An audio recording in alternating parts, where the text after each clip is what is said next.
Sa imamani pa rin po ng ating mga balita, mga kabrigada, hindi nagpaligoy-ligoy pa si Congressman Rodante Marcoleta na tututulan niya ang panukala sa Kamara na target may balik ang prangkisa ng ABS-CBN.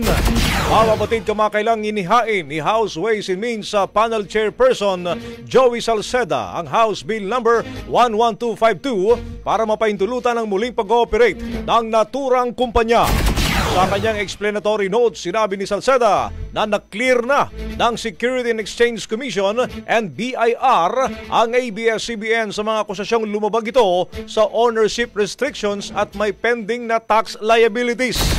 Sa panayam naman ng Brigada News FM Manila kay Congressman Marcoleta, sinabi nitong napagtibay na ng 18th Congress ang napakaraming paglabag ng estasyon. Pagkatapos bigla na lang yung sasabihin, sinabi daw ng dalawang ahensya ng gobyerno na wala namang paglabag. Yun ay na-process na yung mga yun Napagtibay na napakaraming paglabag pagkatapos ay isa lamang maliit at short na explanatory note, babanggitin walang paglabag. Sana naman siya nakakita ng ganung klaseng basihan.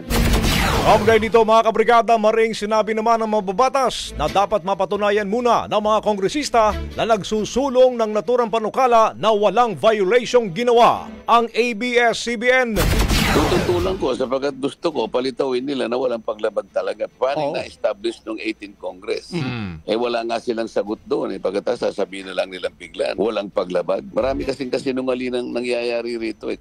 Ang tinig ni Congressman Rodante Marcoleta. Rapido, Brigada Balita Nationwide. Ang bahaging ito ay hatid sa atin ng Standout ES4 Capsule. Simulang tuparin ang pangarap ng iyong anak. And starting now,